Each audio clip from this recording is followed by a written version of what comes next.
चर्चा। सत श्री अकाल दोस्तों, मैं दर्शन सिंह दर्शक चर्चा प्रोग्राम लेके हाजिर हाँ। पिछले कई दिनों तो खबर आ रही ने कि भारत ते कैनेडा के संबंध लगातार विगड़ते जा रहे हैं। उसका कारण यह है कि हरदीप सिंह निज्जर नामक एक व्यक्ति का सरी दे विच कतल होया। कतल तो बाद सिख भाईचारे का जो रिएक्शन सी उहदे विच ज्यादातर ने यह गल कही कि एक कतल भारतीय एजेंसियां ने करवाया।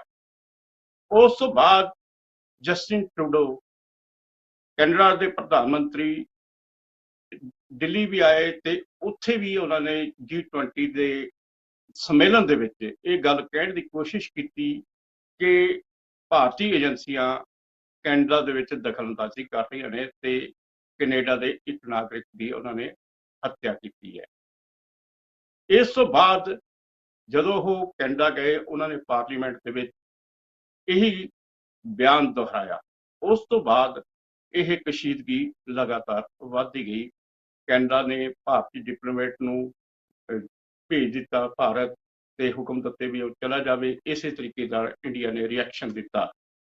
हुण एक दूजे के खिलाफ एडवाइजरियां जारी की जा रही ने ते ये जो तनाव वध रहा उसनूं देखते हुए सब तो ज्यादा चिंतित पंजाबी हो रहे हैं।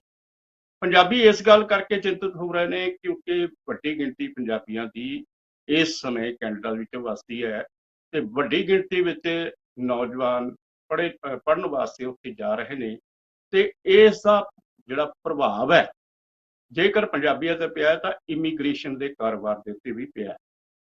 ते इहदा कारण यही है कि इमीग्रेशन के उत्ते इसका जिहड़ा हैगा एक तरह के नाल रुक भी सकती है क्योंकि जिवें अज भारत ने वीजा सेवावां मुलतवी कर दित्तियां ने, कल नूं कैनेडा भी इस तरह का रिएक्शन दे सकता। अज आपां इसे सारी घटनाक्रम के उत्ते गलबात कर रहे हैं, चर्चा कर रहे हैं। चर्चा करने के लिए कैनेडा तो साडे केडी इमीग्रेशन के अरविंद कुमार जी शामिल ने। इस तरीके दे नाल सरी तो साडे विच स्वर्ण सिंह संधू शामिल ने ते न्यूजीलैंड तो गुरबिंदर सिंह पन्नू शामिल ने। इस तरीके नाल जगप्रीत सिंह धालीवाल साडे विच शामिल ने। सब तो पहला असी स्वर्ण सिंह संधू वाला नाल गल करदे हां क्योंकि वो सारी जिहड़ी घटना वापरी वो सरी दे विच वापरी सीगी। उस तो बाद ही सारी यह डिवेलपमेंट हुई है। संधू साहब ये जो कुछ भी वापरिया है यह सियासत तो प्रेरित है या इसका कारण कुछ होर? देखो सर, मैं कोई पोलिटिकल बंदा तो है नहीं। मैं क्योंकि मैं ये बारे कोई बहुत ज़्यादा वधिया सवाल नहीं जवाब नहीं दे सकता भी ये की सीगा किद्दां सीगा। बट मेरा जिहड़ा एक क्लैरिफिकेशन है, मेरा रीजन है इत्थे जुड़न का कि कुछ पत्रकार भरा या कुछ लोग कुछ यूट्यूब वाले या ला लो कुछ न्यूज़ चैनल्स वाले कुछ अफवाह बहुत ज़्यादा फैला रहे हैं जिहदे विच वो ये कह रहे हैं कि हुण सारे पंजाबी उत्थों डिपोर्ट हो जाणगे, हुण कैनेडा पंजाबियां नूं कढ दूगा, हुण उत्थों वीज़ा नहीं होऊगा, हुण ये नहीं होऊगा। ये एवें दियां जिहड़ियां देखो दो कंट्रीज़ दे विच आपसी तनाव ने जिहड़े ये कोई नवीं गल नहीं आ, ये चलदे रहिंदे ने, तां पूरे वर्ल्ड दे विच चलदे रहिंदे ने। पर मैनूं ऐ लगदा एज जिद्दां इद्दां इमीग्रेशन च मैं लास्ट 16 साल तो हाँ, ਤਾਂ ਮੈਨੂੰ ਇਹ ਲੱਗਦਾ ਕਿ ਇਹ 16 ਸਾਲਾਂ ਦੇ ਵਿੱਚ ਅਸੀਂ ਬਹੁਤ ਸਾਰੇ ਅਪਸ ਐਂਡ ਡਾਊਨ ਦੇਖੇ, ਬਹੁਤ ਸਾਰੀਆਂ ਕੰਟਰੀਜ਼ ਦੇ ਨਾਲ ਦੇਖੇ। ਆਸਟ੍ਰੇਲੀਆ ਨਾਲ ਵੀ ਸਾਡਾ ਹੋਇਆ, ਯੂਕੇ ਦੇ ਵਿੱਚ ਵੀ ਹੋਇਆ, ਕੈਨੇਡਾ ਦੇ ਵਿੱਚ ਵੀ ਆ। ਇਹ ਜਿਹੜਾ ਵੀ ਜੋ ਵੀ ਹੋ ਰਿਹਾ ਕਿੱਦਾਂ ਹੋ ਰਿਹਾ ਕਿਵੇਂ ਹੋ ਰਿਹਾ, ਅਪਾਰਟ ਇਹਦੇ ਨਾਲ ਜਿਹੜਾ ਇੰਪੈਕਟ ਕਹਿ ਰਹੇ ਆ ਆਪਾਂ ਵੀ ਇਹ ਥੋੜੇ ਟਾਈਮ ਲਈ ਹੋ ਸਕਦਾ। ਬਟ ਮੈਨੂੰ ਇਹ ਨਹੀਂ ਲੱਗਦਾ ਵੀ ਇਹਦੇ ਨਾਲ ਕੋਈ ਬਹੁਤ ਜ਼ਿਆਦਾ ਵੱਡਾ ਕੋਈ ਵੱਡੀ ਪ੍ਰੋਬਲਮ ਆਉਣੀ ਹੈ। ਜਿਵੇਂ ਤੁਹਾਨੂੰ ਪਤਾ ਹੀ ਆ ਕਿ ਨੈਕਸਟ ਵੀਕ ਜਾਂ ਥੋੜੇ ਦਿਨਾਂ ਤੱਕ कैनेडा की जिहड़ी आर्मी वाले ने साडे आर्मी वालियां दे नाल आके ज्वाइंट वेंचर कर रहे ने, वो नहीं रुक रहा। ये काम रुकते नहीं है जी, काम चलते रहणगे सारे दे सारे। बट जिहड़ा कि इमीग्रेशन का सवाल आ भी इमीग्रेशन बंद हो जूगी या इमीग्रेशन रुक जूगी, कुछ टाइम ਲਈ पॉज हो सकता। बट ਇਹਦੇ ਚ ਕੋਈ ਕੱਢ ਦੇਣਗੇ ਪੰਜਾਬੀਆਂ ਨੂੰ ਜਾਂ ਕੋਈ ਐਵੇਂ ਦਾ ਹੋ ਜਾਊਗਾ, ਦਰਵਾਜ਼ੇ ਬੰਦ ਹੋ ਜਾਣਗੇ। कैनेडा $25 बिलियन की इंडस्ट्री आ, कैनेडा की $25 बिलियन की 9 लाख स्टूडेंट उन्होंने बुलाना ਤੇ $25 ਬਿਲੀਅਨ ਉਹਨਾਂ ਕੋਲ ਆਉਣਾ ਵਾ।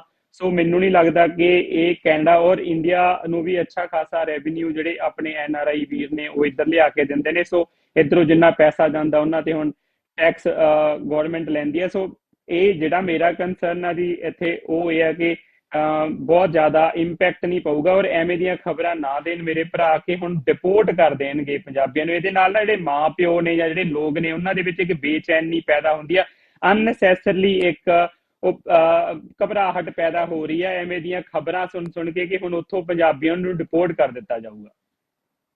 ਠੀਕ ਹੈ, ਸੰਧੂ ਸਾਹਿਬ ਇਹ ਕਹਿ ਰਹੇ ਨੇ ਕਿ ਕੁਝ ਸਮੇਂ ਦੇ ਲਈ ਇਹ ਅਸਰ ਹੋ ਸਕਦਾ ਹੈ, ਪਰ ਅਜਿਹਾ ਕੁਝ ਨਹੀਂ ਹੈ ਕਿ ਕੈਨੇਡਾ ਦੇ ਵਿੱਚੋਂ ਪੰਜਾਬੀ ਨੌਜਵਾਨ ਜਿਹੜੇ ਪੜ੍ਹਨ ਜਾਂਦੇ ਨੇ, ਵਿਦਿਆਰਥੀ ਉੱਥੇ ਪੜ੍ਹ ਰਹੇ ਨੇ ਜਾਂ ਉੱਥੇ ਵਸਣਾ ਚਾਹੁੰਦੇ ਨੇ ਵੀ ਉਹਨਾਂ ਦੇ ਕੋਈ ਵੱਡਾ ਪ੍ਰਭਾਵ ਪੈਣ ਵਾਲਾ ਹੈ। ਤੇ ਇਹ ਜੇ ਪੂਰੀ ਦੁਨੀਆ ਦੇ ਵਿੱਚ ਇਸ ਤਰ੍ਹਾਂ ਦੇ ਟਕਰਾਅ ਵੀ ਚੱਲਦੇ ਆਉਂਦੇ ਆ, ਤੇ ਪਰ ਕਦੇ ਵੀ ਇਸ ਤਰ੍ਹਾਂ ਨਹੀਂ ਹੋਇਆ ਕਿ ਇਮੀਗ੍ਰੇਸ਼ਨ ਜਿਹੜੇ ਹੈਗਾ ਉਹ ਰੁਕਦੀ ਹੋਵੇ। ਹੁਣ ਆਪਾਂ ਅਰਵਿੰਦ ਜੀ ਕੋਲ ਚੱਲਦੇ ਆ, ਜਿਹੜੇ ਇਸ ਸਮੇਂ ਟੋਰਾਂਟੋ ਤੋਂ ਸਾਡੇ ਨਾਲ ਜੁੜੇ ਹੋਏ ਨੇ। ਇਹਨਾਂ ਦੀ ਵੀ KAD ਇਮੀਗ੍ਰੇਸ਼ਨ ਜਿਹੜੀ ਹੈ ਏਜੰਸੀ ਚੱਲਦੀ ਹੈ। ਅਰਵਿੰਦ ਜੀ, ਇਹ ਜੋ ਕੁਝ ਵੀ ਘਟਨਾਕ੍ਰਮ ਵਾਪਰਿਆ ਹੈ ਉਸ ਦਾ ਜਿਹੜਾ ਟੋਰਾਂਟੋ ਦੇ ਵਿੱਚ ਜਿਹੜੇ ਪੰਜਾਬੀ ਨੇ ਉਹਨਾਂ ਦੇ ਉੱਤੇ ਉਹ किस तरीके नाल महसूस कर रहे हैं?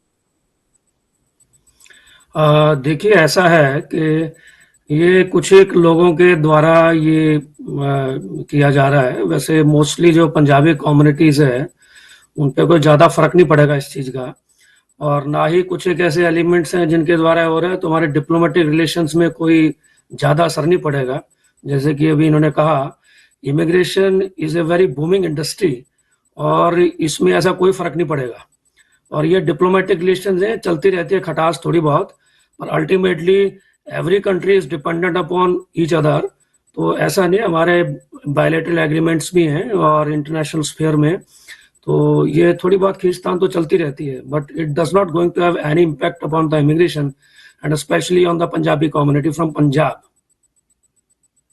ठीक है ਅਰਵਿੰਦ ਜੀ, ਪਰ ਫਿਰ ਵੀ ਇਹ ਹੈ ਕਿ ਜਿਹੜੇ ਪੰਜਾਬ ਦੇ ਵਿੱਚ ਜਿਹੜੇ ਮਾਂ ਪਿਓ ਨੇ ਉਹ ਕਾਫੀ ਘਬਰਾਏ ਹੋਏ ਨੇ, ਖਾਸ ਤੌਰ ਤੇ ਉਹ ਨੌਜਵਾਨ ਜਿਹੜੇ ਉਡੀਕ ਕਰ ਰਹੇ ਸੀ ਕਿ ਸਾਡਾ ਵੀਜ਼ਾ ਲੱਗਣ ਵਾਲਾ ਹੈ ਤੇ ਕਿਤੇ ਉਹ ਨਾ ਪ੍ਰਭਾਵਿਤ ਹੁੰਦਾ ਹੋਵੇ। नहीं, मेरे ख्याल से ऐसा नहीं होगा। ये एक शॉर्ट टर्म एक मेजर्स होते हैं, ठीक है, थोड़ा बहुत खींचतान है, और लेकिन अल्टीमेटली क्योंकि कनाडा का भी गुजारा नहीं है, क्योंकि बहुत ज़बरदस्त इंडस्ट्री है और Indian students almost 25 to 26% contribute करते हैं और इनकी तो मेजर इंडस्ट्री है, इनके सारी इकोनॉमिक डेवलपमेंट का काफ़ी हिस्सा इमिग्रेशन पर ही डिपेंड करता है। तो अल्टीमेटली ये मेरे हिसाब से होगा कि ये थोड़ा बैकफुट पे आना पड़ेगा। So ultimately it will be settled with in 5 or 10 days, जो मेरा मानना है। ठीक है, ठीक है।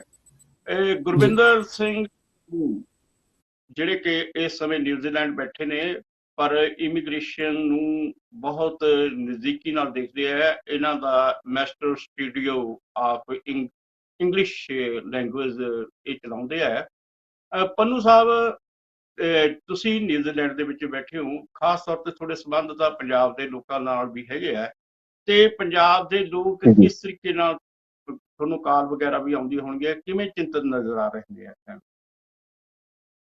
ਸਰ, ਜਦੋਂ ਤੋਂ ਇਹ ਨਿਊਜ਼ਜ਼ ਆਉਣੀਆਂ ਸਟਾਰਟ ਹੋਈਆਂ ਉਦੋਂ ਤੋਂ ਹੀ ਬਹੁਤ ਸਾਰੇ ਪੈਰੈਂਟਸ ਜਿਹੜੇ ਆਲਰੇਡੀ ਬੱਚੇ ਬਾਹਰ ਜਾ ਚੁੱਕੇ ਹੋਏ ਆ, ਕੈਨੇਡਾ ਬੈਠੇ ਨੇ, ਜਾਂ ਜਿਨ੍ਹਾਂ ਨੇ ਪਲਾਨ ਕੀਤਾ ਹੋਇਆ ਬੱਚਿਆਂ ਨੂੰ ਬਾਹਰ ਭੇਜਣ ਦੀ ਪਲੈਨਿੰਗ ਚੱਲ ਰਹੀ ਹੈ, ਜਾਂ ਬਹੁਤ ਸਾਰੇ ਇਦਾਂ ਦੇ ਵੀ ਬੱਚੇ ਆ ਜਿਨ੍ਹਾਂ ਦੇ ਵੀਜ਼ਾ ਐਮਬੈਸੀ ਦੇ ਵਿੱਚ ਨੇ, ਉਹ ਆਪਣੇ ਰਿਜ਼ਲਟਸ ਦੀ ਵੇਟ ਕਰ ਰਹੇ ਆ, ਜਾਂ ਕਈ ਬੱਚੇ ਇਦਾਂ ਦੇ ਵੀ ਨੇ ਜਿਨ੍ਹਾਂ ਦੇ ਵੀਜ਼ਾਜ਼ ਆਏ ਹੋਏ ਨੇ ਜਨਵਰੀ ਇਨਟੇਕ ਦੇ, ਅਪਕਮਿੰਗ ਇਨਟੇਕਸ ਦੇ, ਔਰ ਉਹਨਾਂ ਨੇ ਹਜੇ ਆਪਣੀਆਂ ਫਲਾਈਟਸ ਬੁੱਕ ਕਰਾਉਣੀਆਂ ਨੇ। ਹਰ ਤਰ੍ਹਾਂ ਦੇ ਬੱਚੇ ਦੀ ਚਿੰਤਾ ਜ਼ਰੂਰ ਵਧੀ ਹੈ ਇੱਦਾਂ ਦੀਆਂ ਨਿਊਜ਼ ਆਉਣ ਦੇ ਨਾਲ ਕਿ ਉਹ ਉੱਥੇ ਜਾ ਪਾਉਣਗੇ, ਨਹੀਂ ਜਾ ਪਾਉਣਗੇ, ਜਾਂ ਫਰਦਰ ਅੱਗੇ ਕਿਸ ਤਰ੍ਹਾਂ ਦੀਆਂ ਕੰਪਲੀਕੇਸ਼ਨਸ ਆਉਣਗੀਆਂ। ਜਿਨ੍ਹਾਂ ਦੇ ਕੇਸਿਸ ਅੰਬੈਸੀਜ਼ ਦੇ ਵਿੱਚ ਨੇ ਉਹਨਾਂ ਦੇ ਰਿਜ਼ਲਟ ਟਾਈਮਲੀ ਆਉਣਗੇ ਜਾਂ ਨਹੀਂ ਆਉਣਗੇ, ਇਹ ਇੱਕ ਹਜੇ ਕਿਆਸ ਹੀ ਲੱਗ ਰਿਹਾ ਆ ਕਿ ਕਿੰਨਾ ਟਾਈਮ ਲੱਗੇਗਾ। ਜਿੱਥੇ ਤੱਕ ਮੈਨੂੰ ਲੱਗਦਾ ਆ ਕਿ ਕੈਨੇਡਾ ਔਰ ਇੰਡੀਆ ਦੋਨੋਂ ਹੀ ਕੰਟਰੀਜ਼ ਨੂੰ ਇੱਕ ਦੂਸਰੇ ਦੀ ਬਹੁਤ ਜ਼ਿਆਦਾ ਨੀਡ ਹੈ, ਬਹੁਤ ਜ਼ਿਆਦਾ ਜ਼ਰੂਰਤ ਹੈ, ਔਰ ਇੱਕ ਦੂਜੇ ਤੇ ਬਹੁਤ ਟਾਈਮ ਤੋਂ ਡਿਪੈਂਡੈਂਟ ਵੀ ਨੇ। ਔਰ ਪੰਜਾਬੀ ਕਮਿਊਨਿਟੀ ਕੈਨੇਡਾ ਨੂੰ ਬਹੁਤ ਜ਼ਿਆਦਾ ਮੂਵ ਕਰਦੀ ਹੈ ਔਰ ਉੱਥੇ ਉਹਨਾਂ ਦੇ ਲਿੰਕਸ ਵੀ ਬਹੁਤ ਜ਼ਿਆਦਾ ਨੇ, ਤਾਂ ਇਹ ਬਹੁਤ ਜ਼ਿਆਦਾ ਲੰਬਾ ਚੱਲਣ ਵਾਲਾ ਨਹੀਂ ਹੈਗਾ। ਜਲਦੀ ਹੀ ਇਹ ਸੌਰਟ ਆਊਟ ਹੋਏਗਾ, ਦੋਨੋਂ ਕੰਟਰੀਜ਼ ਹੀ ਇਹਨੂੰ ਪੋਜ਼ਿਟਿਵ ਵੇ 'ਚ ਲੈ ਕੇ ਜਾਣਗੀਆਂ, ਕੋਈ ਨਾ ਕੋਈ ਇਹਦਾ ਹੱਲ ਜ਼ਰੂਰ ਨਿਕਲੇਗਾ ਔਰ ਇਮੀਗ੍ਰੇਸ਼ਨ ਤੇ ਬਹੁਤ ਲੰਬੇ ਸਮੇਂ ਤੱਕ ਕੋਈ ਇੰਪੈਕਟ ਰਹਿਣ ਵਾਲਾ ਨਹੀਂ ਹੈਗਾ ਮੇਰੇ ਹਿਸਾਬ ਨਾਲ। ਠੀਕ ਹੈ, ਪੰਨੂ ਸਾਹਿਬ ਇਹ ਗੱਲ ਕਹਿ ਰਹੇ ਨੇ ਕਿ ਉਹਨਾਂ ਦੇ ਹਿਸਾਬ ਦੇ ਨਾਲ ਇਸ ਜਿਹੜਾ ਆਪਸ ਦੇ ਵਿੱਚ ਖਿੱਚੋਤਾਣ ਵਧੀ ਹੈ ਜਾਂ ਇਹ ਆਪਸ ਵਿੱਚ ਤਣਾਅ ਵਧਿਆ ਹੈ, ਉਹਦਾ ਅਸਰ ਕੋਈ ਲੰਮੇ ਸਮੇਂ ਤੱਕ ਪੈਣ ਵਾਲਾ ਨਹੀਂ ਹੈ।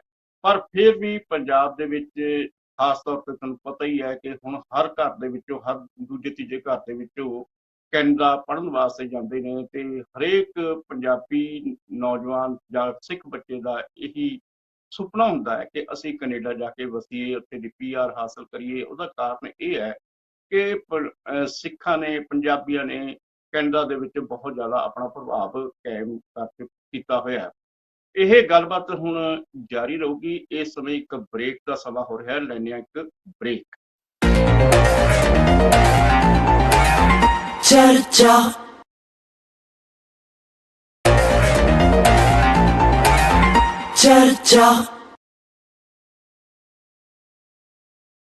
ਬ੍ਰੇਕ ਤੋਂ ਬਾਅਦ ਫਿਰ ਹਾਜ਼ਰ ਹੋਣੇ ਆ।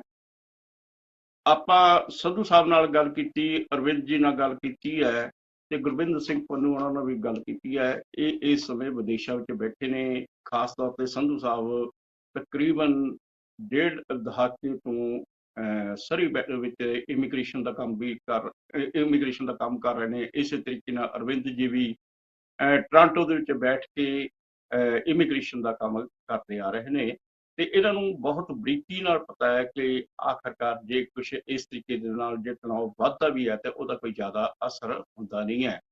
ਜਪ੍ਰੀਤ ਸਿੰਘ ਧਾਲੀਵਾਲ ਜੋ ਕਿ ਲੁਧਿਆਣਾ ਤੋਂ ਸਾਡੇ ਵਿੱਚ ਸ਼ਾਮਲ ਨੇ, ਜਿਨ੍ਹਾਂ ਦਾ ਐਜੂਕੇਸ਼ਨ ਦੇਨ ਨਾਮਕ ਜਿਹੜਾ ਹੈਗਾ ਸੰਸਥਾ ਚਲਾਈ ਜਾ ਰਹੀ ਹੈ। ਜਪ੍ਰੀਤ ਜੀ, ਤੁਸੀਂ ਦੱਸੋ, ਜਿਸ ਤਰੀਕੇ ਦੇ ਨਾਲ ਪੰਜਾਬੀ ਖਾਸ ਤੌਰ ਤੇ ਕੈਨੇਡਾ ਵਿੱਚ ਪ੍ਰਵਾਸ ਕਰਨ ਲਈ ਤਿਆਰ ਬੈਠੇ ਰਹਿੰਦੇ ਹੈ, ਤੇ ਉਹਨਾਂ ਦੇ ਉੱਤੇ ਅੱਜ ਕੱਲ੍ਹ ਜਿਹੜਾ ਇਹ ਤਣਾਅ ਚੱਲ ਰਿਹਾ ਹੈ ਦੋਨੇ ਕੈਨੇਡਾ ਤੇ ਆਪਣੇ ਭਾਰਤ ਵਿਚਾਲੇ, ਉਹਨਾਂ ਦੇ ਉੱਤੇ, ਮਾਪਿਆਂ ਦੇ ਉੱਤੇ, ਬੱਚਿਆਂ ਦੇ ਉੱਤੇ ਕੀ ਅਸਰ ਹੋ ਰਿਹਾ ਹੈ? ਜੋ ਵੀ ਇਹ ਸਿਚੁਏਸ਼ਨ ਆ, ਜਿਹੜਾ ਮੈਂ ਸੋਚਦਾ ਜੀ ਇਹਨੂੰ ਕਿ ਇਹ ਡਿਪਲੋਮੈਟਿਕ ਤੇ ਪੋਲੀਟੀਕਲ ਸਿਚੁਏਸ਼ਨ ਆ, ਦੈਟਸ ਇਟ। ਇਹਦਾ ਇਮੀਗ੍ਰੇਸ਼ਨ ਤੇ ਕੋਈ ਪ੍ਰਭਾਵ ਨਹੀਂ ਹੋਊਗਾ ਉਸ ਐਸਪੈਕਟ ਤੇ, ਕਿਉਂਕਿ ਅਸੀਂ ਦੇਖ ਰਹੇ ਹਾਂ ਕੱਲ ਵੀ, ਅੱਜ ਵੀ PPRs ਆਈਆਂ, ਅੱਜ ਵੀ ਵੀਜ਼ਾ ਅਪਰੂਵਲਸ ਆਏ ਆ, ਤੇ ਜਿਸ ਸਪੀਡ ਨਾਲ ਕੰਮ ਚੱਲ ਰਿਹਾ ਸੀ ਉਸੇ ਸਪੀਡ ਨਾਲ ਚੱਲ ਰਿਹਾ ਤੇ ਉਵੇਂ ਹੀ ਚੱਲ ਰਿਹਾ। ਕੋਈ ਰਿਜੈਕਸ਼ਨਸ ਨਹੀਂ ਦੇਖਣ ਨੂੰ ਮਿਲੀਆਂ ਹਜੇ ਤੱਕ ਇਮੀਗ੍ਰੇਸ਼ਨ ਤੇ। ਜਿਹੜੇ ਬੱਚਿਆਂ ਨੇ ਫਲਾਈ ਕੀਤਾ ਉਹਨਾਂ ਨੂੰ ਕੋਈ ਪ੍ਰੋਬਲਮ ਨਹੀਂ ਆਈ ਹਜੇ ਤੱਕ। ਕੋਈ 에ਅਰਪੋਰਟਸ ਤੇ ਜ਼ਿਆਦਾ ਪੁੱਛਤਾਛ ਜੀ, ਜੋ ਰੈਗੂਲਰ ਹੈਗਾ ਉਹ ਹੈਗਾ ਜੀ, ਬਟ ਕੋਈ ਜ਼ਿਆਦਾ ਪੁੱਛਤਾਛ ਨਹੀਂ ਹੈਗੀ। ਤੇ ਅੱਜ ਵੀ ਫਲਾਈ ਕੀਤਾ ਕਈ ਬੱਚਿਆਂ ਨੂੰ, ਉਹਨਾਂ ਤੋਂ ਵੀ ਪਤਾ ਕੀਤਾ, ਉਹਨਾਂ ਦੇ ਪੇਰੈਂਟਸ ਤੋਂ, ਕਿ ਕੋਈ ਅੱਗੇ ਪ੍ਰੋਬਲਮ ਆਈ ਹੋਵੇ ਇਮੀਗ੍ਰੇਸ਼ਨ 'ਚ ਜਾਂ ਕੁਝ। ਕੋਈ ਇਹੋ ਜਿਹੀ ਪ੍ਰੋਬਲਮ ਨਹੀਂ ਹੈਗੀ ਜਿੱਥੇ ਤੱਕ, ਕਿਉਂਕਿ ਇਹ ਸਰ ਜਿੱਥੇ ਤੱਕ ਆਪਾਂ ਜੇ ਇਹਨੂੰ ਲਈਏ ਪੋਲੀਟੀਕਲ ਨੂੰ, ਤੇ ਇਹ ਇੰਡੀਆ ਪਾਕਿਸਤਾਨ ਦਾ ਮਸਲਾ ਨਹੀਂ ਹੈਗਾ ਜੀ। ਇੱਥੇ ਸਿਰਫ ਡਿਪਲੋਮੈਟਿਕ ਸਿਚੁਏਸ਼ਨ ਇੱਕ ਰਾਈਜ਼ ਹੋਈ ਹੈ। ਜਿਵੇਂ ਕੋਵਿਡ ਵੇਲੇ ਵੀ ਆਪਾਂ ਦੇਖਿਆ ਸੀਗਾ, ਇੰਡੀਆ ਨੇ ਵੀਜ਼ਾ ਰੱਦ ਕੀਤੇ ਸੀਗੇ ਜਿਨ੍ਹਾਂ ਨੇ ਬਾਹਰੋਂ ਆਉਣਾ ਸੀਗਾ। ਇੱਕ ਪ੍ਰੀਵੈਂਟਿਵ ਮੇਜਰ ਹੋਊਗਾ ਜਿੱਥੇ ਤੱਕ ਮੈਨੂੰ ਲੱਗਦਾ। ਕੈਨੇਡਾ ਇਹਨੂੰ ਐਕਸਲੇਟ ਨਹੀਂ ਕਰੂਗਾ ਇਸ ਪੁਆਇੰਟ ਤੇ, ਕਿਉਂਕਿ ਉਹਨਾਂ ਕੋਲੇ ਆਲਰੇਡੀ ਜਿਹੜੀਆਂ ਉਹਨਾਂ ਨੇ ਇਨਟੇਕ ਲੈਣੇ ਆ ਬੱਚੇ, ਚਾਹੇ ਉਹ ਇਮੀਗ੍ਰੇਸ਼ਨ 'ਚ ਹੋਣ ਚਾਹੇ ਉਹ ਸਟੂਡੈਂਟ ਵੀਜ਼ਾਸ 'ਚ ਹੋਣ, ਉਹਨਾਂ ਕੋਲੇ ਆਲਰੇਡੀ ਕੋਟਾ ਪਿਆ ਹਜੇ ਲੈਣ ਦਾ। ਤੇ ਇੰਡੀਆ ਇੱਕ ਮੇਜਰ ਸੋਰਸ ਆ ਉਹਨਾਂ ਦਾ ਬੱਚੇ ਲੈਣ ਦਾ। ਤੇ ਆਈ ਡੋਂਟ ਥਿੰਕ ਸੋ ਕਿ ਕੋਈ ਵੀ ਇਹੋ ਜਿਹੀ ਇਮੀਗ੍ਰੇਸ਼ਨ ਦੀ ਪ੍ਰੋਬਲਮ ਆਊਗੀ ਉਹਨਾਂ ਨੂੰ। ਜੇ ਆਉਂਦੀ ਵੀ ਆ ਤੇ ਥੋੜੇ, ਜਿਵੇਂ ਸੰਧੂ ਸਾਹਿਬ ਨੇ ਵੀ ਕਿਹਾ, ਪੰਨੂ ਸਾਹਿਬ ਨੇ ਵੀ ਕਿਹਾ, ਬਹੁਤ ਥੋੜੇ ਟਾਈਮ ਤੱਕ ਆਊਗੀ ਪ੍ਰੋਬਲਮ। ਜੇ ਬਹੁਤ ਮਤਲਬ ਕਿ ਛੋਟੇ ਪੀਰੀਅਡ ਲਈ, ਕੋਈ ਲੰਬੀ ਪ੍ਰੋਬਲਮ ਨਹੀਂ ਹੋਊਗੀ।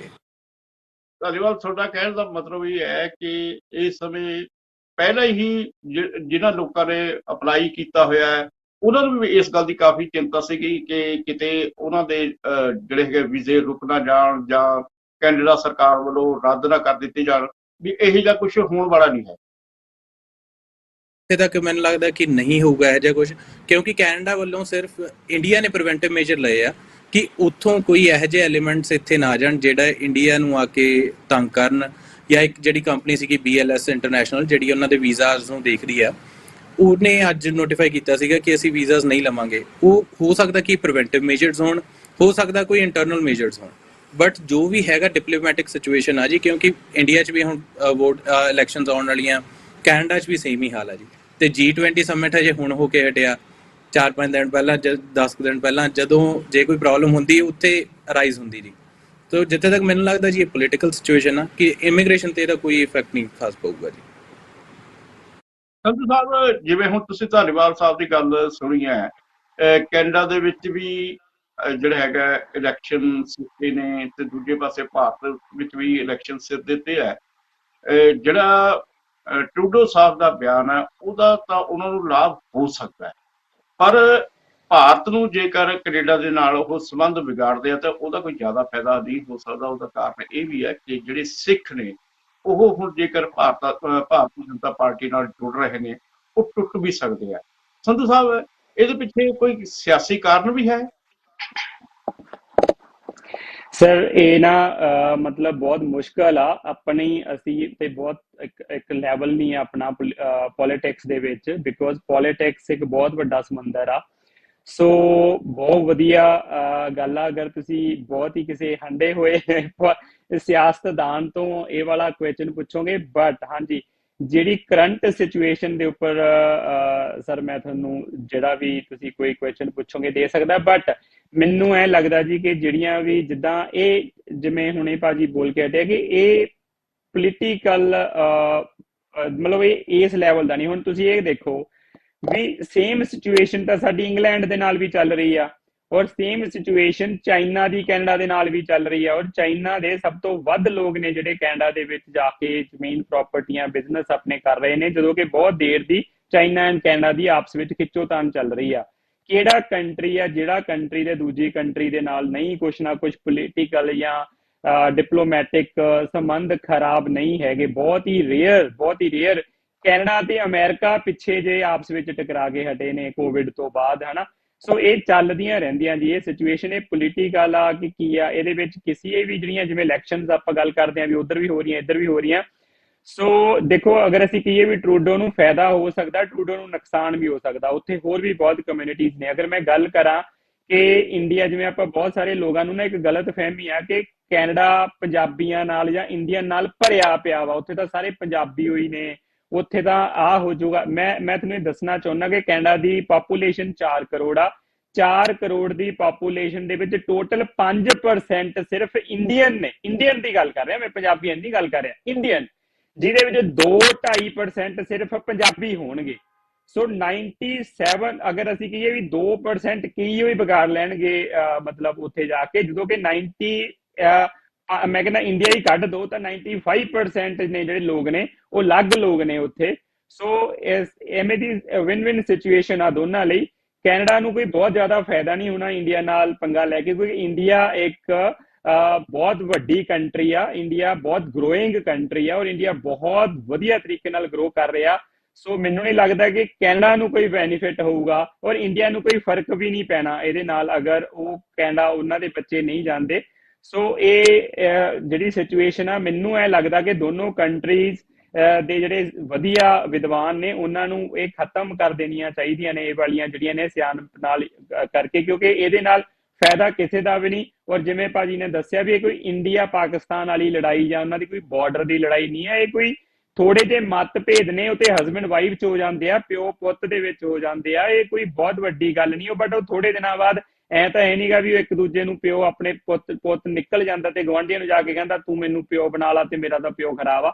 ਇਹ ਐਵੇਂ ਦੀਆਂ ਸਿਚੁਏਸ਼ਨਸ ਨਹੀਂ ਹੈਗੀਆਂ। ਇਹ ਥੋੜੀਆਂ ਜਿਹੀਆਂ ਨੇ, ਗੱਡੀ ਚੱਲਦੀ ਇੰਜਨ 'ਚ ਵੀ ਖਰਾਬੀ ਆ ਜਾਂਦੀ ਹੈ। ਇਹ ਪ੍ਰੋਬਲਮਸ ਨੇ ਜੀ, ਇਹ ਠੀਕ ਹੋਣ ਵਾਲੀਆਂ ਪ੍ਰੋਬਲਮਸ ਨੇ। ਇਹ ਕੋਈ ਬਹੁਤ ਵੱਡਾ ਨਹੀਂ ਹੈ, ਹੋ ਜਾਊਗਾ ਜੀ ਇਹ ਹੋਰ ਥੋੜੇ ਟਾਈਮ ਤੱਕ। ਠੀਕ ਹੈ, ਠੀਕ ਹੈ ਸੰਧੂ ਸਾਹਿਬ, ਤੁਸੀਂ ਕਹਿ ਰਹੇ ਹੋ ਕਿ ਭਾਰਤ ਦੇ ਜਿਹੜੇ ਕੈਨੇਡਾ ਦੇ ਸੰਬੰਧ ਚੀਨ ਨਾਲ ਵੀ ਖਰਾਬ ਹੋ ਰਹੇ ਹੈ ਤੇ ਇੰਗਲੈਂਡ ਨਾਲ ਵੀ ਉਹੋ ਜਿਹੀ ਇਹ ਜਿਹੜੀ ਸਿਚੁਏਸ਼ਨ ਇਸ ਸਮੇਂ ਭਾਰਤ ਤੇ ਕੈਨੇਡਾ ਵਿਚਾਲੇ ਹੋਈ ਹੈ ਕਿ, ਪਰ ਇਹ ਹੈ ਕਿ ਇਹੋ ਜਿਹੀ ਵੀ ਸਿਚੁਏਸ਼ਨ ਨਹੀਂ ਕਿ ਜਿਸ ਦਾ ਹੱਲ ਨਾ ਹੋ ਸਕੇ। ਖਾਸ ਤੌਰ ਤੇ ਜੇਕਰ ਡਿਪਲੋਮੈਟਿਕ ਤੌਰ ਤੇ ਇੱਕ ਦੂਜੇ ਨਾਲ ਗੱਲਬਾਤ ਕੀਤੀ ਜਾਵੇ ਤਾਂ ਇਸ ਸਮੱਸਿਆ ਦਾ ਹੱਲ ਹੋ ਵੀ ਸਕਦਾ ਹੈ। ਅਰਵਿੰਦ ਜੀ, ਜਿਸ ਤਰੀਕੇ ਨਾਲ ਤੁਸੀਂ ਸੰਧੂ ਸਾਹਿਬ ਸੁਣੀ ਹੈ, ਪਰ ਇਹ ਇੱਥੇ ਆਮ ਤੌਰ ਤੇ ਇਹ ਪ੍ਰਭਾਵ ਪੈ ਰਿਹਾ ਹੈ, ਜਾਂ ਮਤਲਬ ਕਈ ਥਾਂ ਦੇ ਉੱਤੇ ਚਰਚਾ ਵੀ ਚੱਲਦੀ ਹੈ, ਕਈ ਥਾਂ ਦੇ ਟੀਵੀ ਪ੍ਰੋਗਰਾਮ ਉਹਦੇ ਵਿੱਚ ਖਾਸ ਤੌਰ ਤੇ ਇਹ ਗੱਲ ਕਹੀ ਜਾਂਦੀ ਹੈ ਕਿ ਇਸ ਸਮੇਂ ਟਰੂਡੋ ਸਾਹਿਬ ਨੇ ਜੋ ਬਿਆਨ ਦਿੱਤਾ ਹੈ ਉਹ ਸਿਆਸਤ ਤੋਂ ਪ੍ਰੇਰਿਤ ਹੈ ਤਾਂ ਜੋ ਸਿੱਖਾਂ ਦੀ ਵੋਟਾਂ ਨੂੰ ਆਪਣੇ ਨਾਲ ਜੋੜਿਆ ਜਾ ਸਕੇ। बिल्कुल, मैं भी ये समझता हूँ काफी हद तक, क्योंकि जैसे एनडीपी भी सपोर्ट कर रही है यहाँ पे कनाडा में ट्रूडो को, तो ये हो सकता है ये बात हो, लेकिन ये ज्यादा लंबा नहीं चलेगा, क्योंकि अभी तक देखिए जैसे इंस्ट्रक्शंस दी गई हैं वीजा ऑफिस को, वो कनाडा के लिए वीजा एप्लीकेशंस जो कैनेडियन सिटीजन्स हैं उनके लिए थोड़ा रोक लगाई है, लेकिन उसका रिटेलिएशन कनाडा की तरफ से नहीं आया अभी तक कोई। तो आई डोंट थिंक सो कि मिस्टर ट्रूडो भी इसको ज्यादा आगे बढ़ाएंगे। जहां तक ये बात है, ठीक है, पॉलिटिकली उनका सपोर्ट मिल जाएगा इसमें, लेकिन इतना तो कोई प्राइम मिनिस्टर नहीं चाहेगा अपने देश के लिए कि उस हिसाब से, क्योंकि जब देश के लोगों के लिए इकोनॉमी खराब होगी तो उस पॉलिटिक्स का क्या करेंगे वो आके जो है, क्योंकि फिर लोग उखाड़ देंगे, लोग नहीं आने देंगे उनको जो है। So I think it's a temporary measure, और ठीक है, सपोर्ट तो उनको मिलेगा डेफिनेटली, लेकिन इसको ज्यादा लंबा नहीं खींचेंगे, क्योंकि ये कैनेडियन गवर्नमेंट के हित में नहीं है ये चीज जो है, जो मैं समझता हूँ। ठीक है ਅਰਵਿੰਦ ਜੀ, ਪਰ ਫਿਰ ਵੀ ਇਹ ਹੈ ਕਿ ਜਿਵੇਂ ਤੁਹਾਡੇ ਟਰਾਂਟੋ ਦੇ ਇਲਾਕੇ ਦੇ ਵਿੱਚ ਕਈ ਮੈਂਬਰ ਪਾਰਲੀਮੈਂਟ ਨੇ ਉਹ ਸਿੱਖ ਨੇ, ਤੇ ਉਹਨਾਂ ਵਿੱਚੋਂ ਕਈ ਤਾਂ ਇਹ ਵੀ ਨੇ ਕਿ ਖਾਲਿਸਤਾਨ ਦੇ ਪੱਖ ਦੇ ਵਿੱਚ ਵੀ ਹੈਗੇ ਨੇ ਬਹੁਤ ਸਾਰੇ। ਇਸ ਗੱਲ ਕਰਕੇ ਵੀ ਹੈ ਕਿ ਕੁਝ ਤੱਤ ਜਿਹੜੇ ਹੈਗੇ ਆ ਉਹਨਾਂ ਨੂੰ ਖੁਸ਼ ਕਰ ਲਓ ਜਾਂ ਉਹਨਾਂ ਬਾਰੇ ਗੱਲਬਾਤ ਕਰ ਲਓ, ਤਾਂ ਆਉਣ ਵਾਲੇ ਸਮੇਂ ਦੇ ਵਿੱਚ ਇਸ ਸਮੇਂ ਜਿਵੇਂ ਇਹ ਵੀ ਗੱਲ ਕਹੀ ਜਾਂਦੀ ਹੈ ਵੀ ਜਿਹੜੀ ਕੈਨੇਡਾ ਦੀ ਇਕਨੋਮੀ ਆ ਉਹ ਕਾਫੀ ਇਸ ਸਮੇਂ ਡਿੱਗ ਚੁੱਕੀ ਹੈ, ਤੇ ਉਹਨਾਂ ਮੁੱਦਿਆਂ ਤੋਂ ਭਟਕਾਉਣ ਵਾਸਤੇ ਵੀ ਗੱਲ ਕੀਤੀ ਜਾ ਸਕਦੀ ਹੈ। देखिए, ये तो खैर पॉलिटिक्स का खेल है, वो जैसे संधू साहब भी कह रहे थे कि वी आर नॉट पॉलिटिशियंस, लेकिन हाँ, ये बात काफी हद तक हो सकता है ये, लेकिन मुझे नहीं लगता कि अब जैसे रिसेशन का बहुत डर है कनाडा में, तो रिसेशन को टैकल करने के लिए गवर्नमेंट को नेचुरली पैसा तो चाहिए, और रोजगार भी बढ़ाना एक समस्या है। तो और जहाँ तक पैसा आता है वो स्टूडेंट्स जो इमिग्रेशन में एक अहम हिस्सा रखते हैं, तो आई डोंट थिंक इसका कोई ज्यादा फर्क पड़ेगा।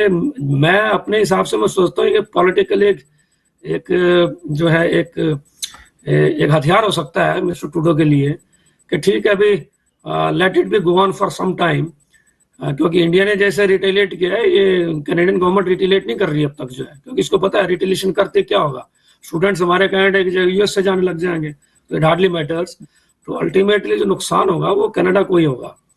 ये एक पॉलिटिकल गेम हो सकता है, इससे ज्यादा मैं नहीं समझता कि ट्रूडो साहब के लिए ऐसा वो, क्योंकि he will not linger on so much, it will not do. ठीक ਅਮਿਤ ਜੀ, ਇੱਕ ਹੋਰ ਸਵਾਲ ਇਹ ਵੀ ਹੈ ਕਿ ਜਿਸ ਤਰੀਕੇ ਦੇ ਨਾਲ ਭਾਰਤ ਦਾ ਰਿਐਕਸ਼ਨ ਹੈ, ਜਾਂ ਹੋਰ ਵੀ ਰਿਪੋਰਟ ਜਦੋਂ G20 ਖਤਮ ਹੋਇਆ ਸੀਗਾ ਤਾਂ ਉਹਦੇ ਵਿੱਚ ਇਹ ਵੀ ਸੀਗਾ ਕਿ ਟਰੂਡੋ ਸਾਹਿਬ ਦੇ ਨਾਲ ਚੰਗਾ ਵਿਵਹਾਰ ਵੀ ਨਹੀਂ ਕੀਤਾ ਹੈਗਾ, ਤੇ ਇਸ ਗੱਲ ਨੂੰ ਲੈ ਕੇ ਉਹ ਇੱਥੇ ਕੈਨੇਡਾ ਵਿੱਚ ਜਿਹੜੇ ਰਹਿ ਰਹੇ ਨੇ ਉਹਨਾਂ ਦਾ ਕੀ ਰਿਐਕਸ਼ਨ ਹੈ, ਉਹ ਕਿਵੇਂ ਮਹਿਸੂਸ ਕਰਦੇ ਨੇ ਵੀ ਇੰਡੀਆ ਨੇ ਜੋ ਕੁਝ ਕੀਤਾ ਉਹ ਠੀਕ ਹੈ ਜਾਂ ਗਲਤ है, किस तरीके का महसूस कर रहे हैं?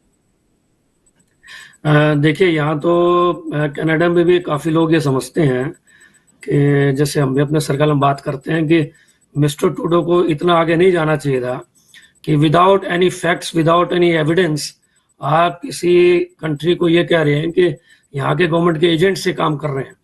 और जहाँ तक इंडिया की बात है, तो नेचुरली जब G20 में ट्रूडो साहब मिले थे हमारे प्राइम मिनिस्टर से, सो नेचुरली है किसी के घर में जाके आप ये कहोगे कि जब आप ऐसा काम कर रहे हो तो इतना स्वागत तो कौन करेगा किसी का। So our prime minister is very much right in saying this, और ये भी इस बात को समझते हैं ज्यादा लिंगर ऑन ये नहीं होगा, क्योंकि कनाडा के इंटरेस्ट में नहीं है। ठीक है, पॉलिटिकल गेम है, इनको फायदा हो सकता है क्योंकि इलेक्शंस का टाइम है और एनडीपी भी सपोर्ट कर रही है। So just to please one community he may be saying these things, लेकिन मेरे हिसाब से कोई ज्यादा फर्क नहीं पड़ेगा, ये चलती रहती है बात। ਅਰਵਿੰਦ ਜੀ ਤੇ ਸੰਧੂ ਸਾਹਿਬ ਵੀ ਇਹ ਗੱਲ ਕਹਿ ਰਹੇ ਨੇ ਕਿ ਇਹ ਜੋ ਕੁਝ ਵੀ ਘਟਨਾਕ੍ਰਮ ਵਾਪਰਿਆ ਹੈ ਇਹ ਕੋਈ ਜ਼ਿਆਦਾ ਲੰਬੇ ਸਮੇਂ ਤੱਕ ਨਹੀਂ ਚੱਲ ਸਕਦਾ ਹੈਗਾ, ਪਰ ਉੱਥੇ ਜਿਹੜੀ ਕਮਿਊਨਿਟੀ ਵੀ ਹੈ, ਦੂਜੀ ਵੀ ਕਮਿਊਨਿਟੀ ਹੈ ਵੀ ਇਹ ਮਹਿਸੂਸ ਕਰ ਰਹੀਆਂ ਨੇ ਇਹਦੇ ਵਿੱਚ ਕੋਈ ਪੋਲੀਟੀਕਲ ਕਾਰਨ ਕੁਝ ਹੋ ਸਕਦਾ ਹੈ ਤਾਂ ਜੋ ਸਿੱਖ ਭਾਈਚਾਰੇ ਦੀ ਜਿਹੜੀ ਹੈਗੀ ਹੈ ਵੋਟ ਹਾਸਲ ਕੀਤੀ ਜਾਵੇ, ਉਹਨਾਂ ਦੀ ਮਦਦ ਹਾਸਲ ਕੀਤੀ ਜਾਵੇ। ਕਿਉਂਕਿ ਆਉਣ ਵਾਲੇ ਸਮੇਂ ਦੇ ਵਿੱਚ ਚੋਣਾਂ 'ਚ ਇੱਥੇ ਇੰਡੀਆ ਵਾਂਗੂ ਤਾਂ ਵੋਟਾਂ ਨਹੀਂ ਹੈਗੀਆਂ ਵੀ ਇੱਥੇ 135 ਕਰੋੜ ਦੀ ਆਬਾਦੀ ਹੈ, ਉੱਥੇ ਤਕਰੀਬਨ 4 ਕਰੋੜ ਦੀ ਜੀ ਆਬਾਦੀ ਹੈ ਤੇ ਹੈਗਾ ਹਜ਼ਾਰਾਂ ਦੇ ਵਿੱਚ ਹੀ ਹੁੰਦਾ ਹੈ, ਕਈ ਵਾਰ ਸੈਂਕੜਿਆਂ ਦੇ ਵਿੱਚ ਵੀ ਹੁੰਦਾ ਹੈ। ਇਸ ਗੱਲ ਕਰਕੇ ਉੱਥੇ ਵੋਟਾਂ ਦਾ ਕਾਫੀ ਮਹੱਤਵ ਹੈ। ਪੰਨੂ ਸਾਹਿਬ, ਜਿਵੇਂ ਹੁਣ ਗੱਲ ਇਸ ਤਰੀਕੇ ਨਾਲ ਸੰਧੂ ਸਾਹਿਬ ਨੇ ਅਰਵਿੰਦ ਕੁਮਾਰ ਜੀ ਨੇ ਵੀ ਤੁਹਾਡੇ ਸਾਹਮਣੇ ਗੱਲ ਕਹੀ ਹੈ ਕਿ ਇਹਦੇ ਵਿੱਚ ਕੁਝ ਹੱਦ ਤੱਕ ਪੋਲੀਟੀਕਲ ਹੋ ਸਕਦਾ ਹੈ, ਪਰ ਫਿਰ ਵੀ ਇਹ ਟਰੂਡੋ ਸਾਹਿਬ ਨੇ ਇਹ ਗੱਲ ਉਛਾਲੀ ਕਿਉਂ ਹੈ, ਇੰਨੀ ਜ਼ਿਆਦਾ ਵਧਾ ਚੜਾ ਕੇ ਕਿਉਂ ਕੀਤੀ ਹੈ ਗੱਲ? ਦੇਖੋ ਸਰ, ਜਿੱਥੇ ਤੱਕ ਮੈਂ ਇਸ ਚੀਜ਼ ਨੂੰ ਸਮਝਦਾ ਆ ਕਿ ਵੈਸੇ ਪੰਨੂ ਸਾਹਿਬ, ਇਹ ਇੱਕ ਬ੍ਰੇਕ ਦਾ ਸਮਾਂ ਹੋ ਰਿਹਾ ਹੈ, ਆਪਾਂ ਇੱਕ ਬ੍ਰੇਕ ਲੈ ਲੈਂਦੇ ਹਾਂ, ਫਿਰ ਤੁਹਾਡੇ ਕੋਲ ਇਹ ਸਾਰੀ ਗੱਲਬਾਤ ਕਰਦੇ ਹਾਂ। ਲੈਂਦੇ ਇੱਕ ਬ੍ਰੇਕ। ਚਰਚਾ